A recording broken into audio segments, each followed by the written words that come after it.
Hello, ഞാൻ രാവിലെ ഒന്നും എഴുന്നേൽക്കാത്ത ഒരാളാണെന്ന് എപ്പോഴും പറയാറുണ്ട് കേട്ടോ. 7:30 ആകുമ്പോൾ എഴുന്നേറ്റ് കുറച്ച് സമയം ഫോണിലൊക്കെ കുത്തിയിരുന്ന് 8 മണിയാകുമ്പോൾ കേട്ടോ ഞാൻ റൂമിൽ നിന്ന് പുറത്തേക്ക് ഇറങ്ങുമ്പോഴേക്ക്.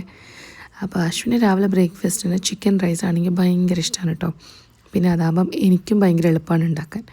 അതൊക്കെ ഉണ്ടാക്കാൻ തുടങ്ങിയപ്പോഴേക്കും കൺമണി ഇതാ വിളിക്കുന്നു. കുറച്ച് സമയം കൂടി ഞാനിവിടെ ഇങ്ങനെ കിടന്നോട്ടെ എന്ന് ചോദിച്ചു. അതിന് ഞാൻ ഓക്കെ പറഞ്ഞ് പെട്ടെന്ന് ഓടി വന്ന് അശ്വിൻ്റെ ഫുഡൊക്കെ റെഡിയാക്കിട്ടോ. കുറച്ച് അധികം ഉണ്ടാക്കുന്നുണ്ട്, കാരണം കൺമണിക്കും ഈ റൈസ് ഭയങ്കര ഇഷ്ടമാണ് കേട്ടോ. നാട്ടിൽ പോയപ്പം നേന്ത്രപ്പഴം വാങ്ങിച്ചിട്ടുണ്ടായിരുന്നു. കൺമണിക്ക് അതിനെ നല്ല നെയ്യിൽ ഒന്ന് വരട്ടിയെടുത്ത് കൊടുത്തിട്ടുണ്ട്. ഇന്ന് മുതൽ ഞാൻ രാവിലെ ഉണ്ടല്ലോ ചെറുനാരങ്ങ വെള്ളവും അതിൽ കുറച്ച് തേനൊക്കെ ഒഴിച്ച് കുടിക്കാമെന്ന് വിചാരിച്ചിട്ടുണ്ട്. എത്ര ദിവസം കാണും ശീലം എന്നൊക്കെ എനിക്കറിയില്ല, പക്ഷേ ഇന്ന് എന്തായാലും ഞാൻ സക്സസ്ഫുള്ളി കുടിച്ചിട്ടുണ്ട് കേട്ടോ.